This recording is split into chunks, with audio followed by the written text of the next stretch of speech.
So by now, everyone should have played either black version or white version of the Pokemon game. You either have caught Reshima if you played black, or Zekrom if you played white. You have gone and explored every inch of the Unova region, from east and west, from the west to the east. You may have even battled and caught Kairama, the giant chasm, after listening to the citizens of Lucina town. But have you ever stopped and wondered about the old story the old woman tell you? About why the people stay in the night and don't leave their house? I found out that reason, and it all started with running. It was pretty normal, boring day. I went to school, then to dance practice. I was running day in dance class, so we were outside on track. I did my laps, almost passed out, wheezed a little bit, no big deal. It wasn't until after I got finished with my laps that I saw it.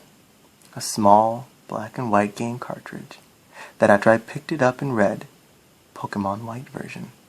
My first thought was, cool, free Pokemon game, sweet! My second thought was, will this thing actually work? But I didn't dwell on it too much. When I got into the dance room, I quickly put the game in my bag along with my iPod. I thought it was cool that I found white since I already had black. I wanted to see the changes between the games. I got home a few hours later. I ran into my room and grabbed my DS off my desk and popped the game in. The intro came on as normal. It showed the cutscene where In was being crowned as a king of Team Plasma, then cut the opening. Then finally, landing on the Zekrom figure. That was when the first of many strange things occurred. Instead of being Zekrom's cry, I recognized it as Kairama's cry.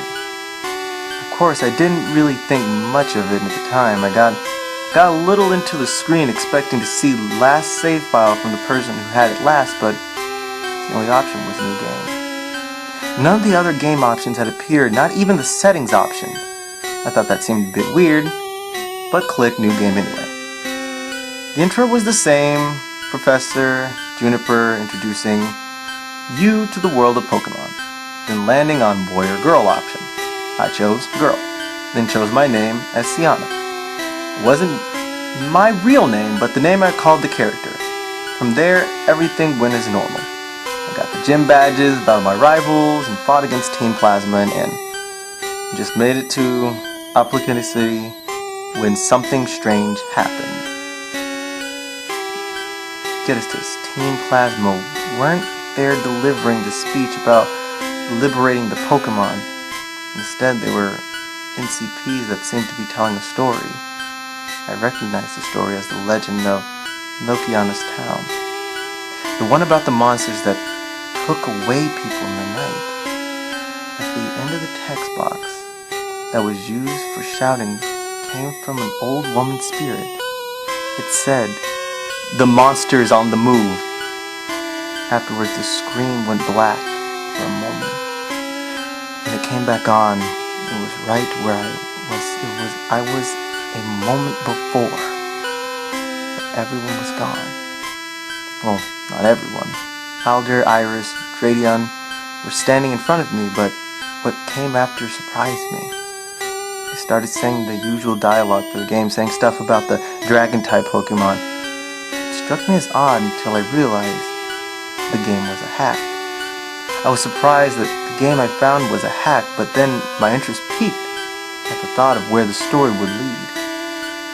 But to my disappointment, the game continued as normal, with nothing weird happening, well, until I actually got to Lokiana's town. I had arrived at night, so I suspected nobody to be outside. I was right. Except, right when I arrived at the entrance, there was a little girl NCP. The edge of the screen. That was when my character stopped. She would not move no matter what I pressed, and text box popped up that had two simple words. Help us. Help us? I didn't quite understand, but after the box disappeared, I could move again. The little girl was still there, so I walked up to her and attempted to talk to her further. But as I approached, she vanished.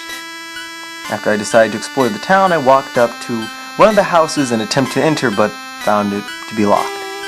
Odd, I thought. I tried another house. Locked. then another. Locked. I then tested the Pokemon Center, luckily that I could still enter.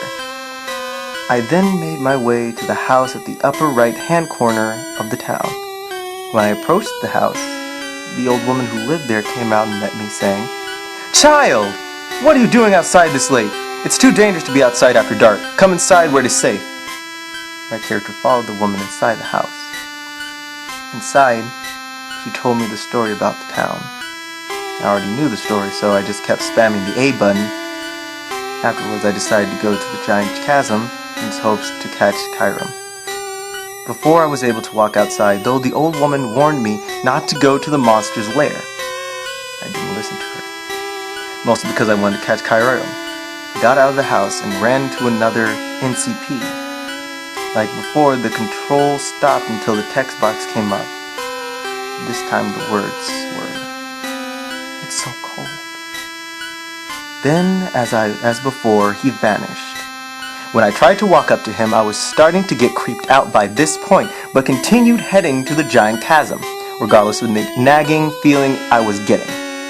On the path leading up to the cave, I met another NPC that were telling me various warnings. "Turn back. It's not safe. You'll be sorry. You will regret it." By this time, I was starting to get freaked out, debating on to Undella or somewhere instead. But no, I kept heading north to the giant chasm.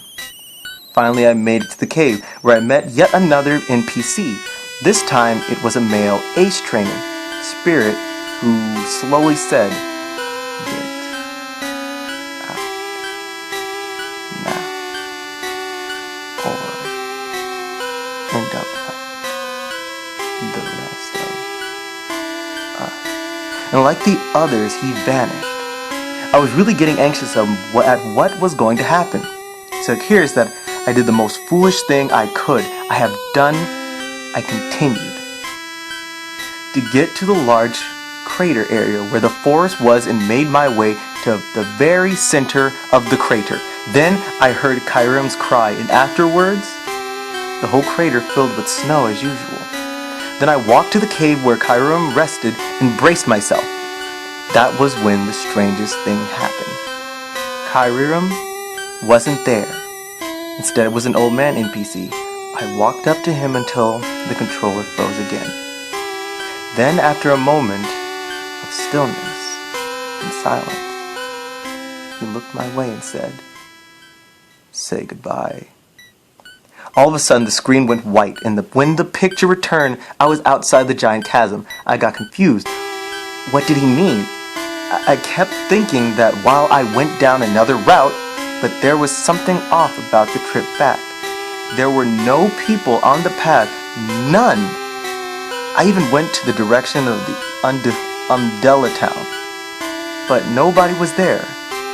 I made my way back to Lokiana's town and found that it was all the same.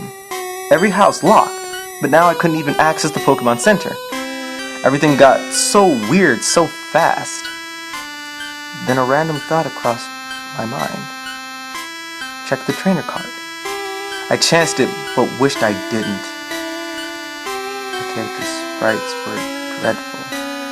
Instead of her normal, confident pose, her hands were on her laps, her arms were wrapped around herself as if she was cold. Her skin was an icy blue color. Her brown hair was white. She wasn't smiling, but grimacing.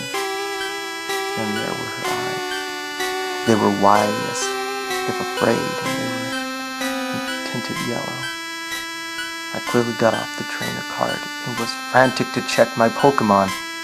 But what I saw shocked me even further. The all had the same status condition. Frozen. I checked all their information, all their pictures. None of them were moving and had the same icy blue color as my character. I closed the window and went to the only house that I knew would be unlocked. The old woman's house in the upper right-hand corner of the town. I went in. I approached the old woman who had her back to me. I attempted to interact with her. I didn't know if it had worked since she didn't face my way. After a while, a text box popped up. It said, "I warned you." The screen went white again. When it came back, I showed Dragon Spiral Tower. Then it cut to the top where it met Rasharam. Standing there were Charon, Bionica, Professor Juniper, my character's mother, Alder, and my surprise, Anne. They stood in front of what seemed to be a gravestone. After a moment, several text boxes came upon, one after the other. What they said shocked me beyond belief. Charon, I can't believe she's gone. Bionica, how can she that possibly? Mom, my baby, why? Why? Alder, it is truly a sad day to see a trainer so full of promise come to an untimely demise. Professor Juniper, I didn't even think that someone so strong as she could fall so easily in that place, even if she was there for 3 months. And finally, Anne, she was most definitely a worthy person to become a hero. Not only that, but I couldn't think of a better person to trust the Pokemon to. I just hope that she accomplishes at least one of her goals. Goodbye forever, my friend. That was when I put 2 and 2 together. I was dead. I had froze to death after being lost in the gigantic chasm. For 3 months, the spirit that I saw was my character in ghost form. The scene then showed in at Celestial's Tower's peak. There were 6 gravestones, making a semicircle. I realized that I wasn't the only one who had frozen to death. My Pokemon team did too. The screen then cut to the title screen where it showed the option, New Game.